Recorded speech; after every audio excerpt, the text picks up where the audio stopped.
अस्सलाम वालेकुम दोस्तों, क्या हाल है? ठीक हो? खैर खैरियत है। उम्मीद करता हूँ आप सब दोस्त ठीक होंगे, खैर खैरियत से होंगे। दोस्तों, इस वक्त आप अपनी स्क्रीन पर देख रहे हैं पहाड़ के खूबसूरत तरीन मनाज़िर। दोस्तों, इस वक्त हम तौसा से भारती की जानिब सफ़र कर रहे हैं। रास्ते में हमने खूबसूरत इलाका देखा है। हम आप भी नज़ारा कर रहे हैं और हमने सोचा कि वीडियो बनाकर आप दोस्तों तक शेयर करें, यूट्यूब पर अपलोड करें ताकि आप दोस्त भी ये हसीन नज़ारा देख सकें। दोस्तों, नीचे आप देख सकते हैं कि आपको कुदरती डैम नज़र आ रहा है, जिसका वीडियो मैंने पिछले वीडियो में दिया है। ये डैम के मनाज़िर उस वीडियो में मौजूद है। दोस्तों, ऊपर से जो पुल आपको नज़र आ रहा है, पहले जो रोड था वो डैम के नीचे से गुज़र रहा था।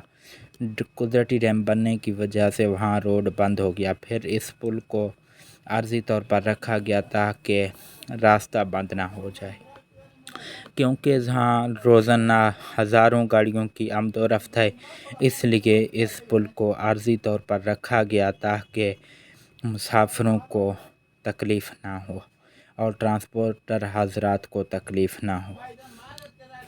इस पुल के बनने के बाद फिर आमदोरफ्त जारी हुआ और आजकल नीचे भी रास्ता बना हुआ है।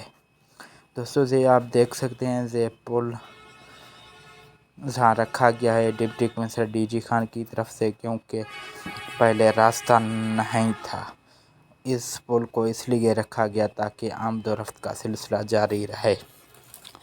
फिर नीचे भी रास्ता बना दिया गया क्योंकि वज़नी ट्रैफिक इस पुल पर नहीं जा सकते थे। अब ट्रैफिक रवां है बिल्कुल। दोस्तों, ये ज़ेन के आसपास है ये डैम और ये पुल। इस एरिए को ज़ेन भी कहा जा सकता है। आप देख सकते हैं कि जहाँ वैगन भी जा रहे हैं। आजकल वैगन का सर्विस भी जारी है तौसा से भारती। दोस्तों, इस तरह के मज़ीद वीडियो देखने के लिए हमारे चैनल को लाइक करें, सब्सक्राइब करें, कमेंट करें। बहुत मेहरबानी।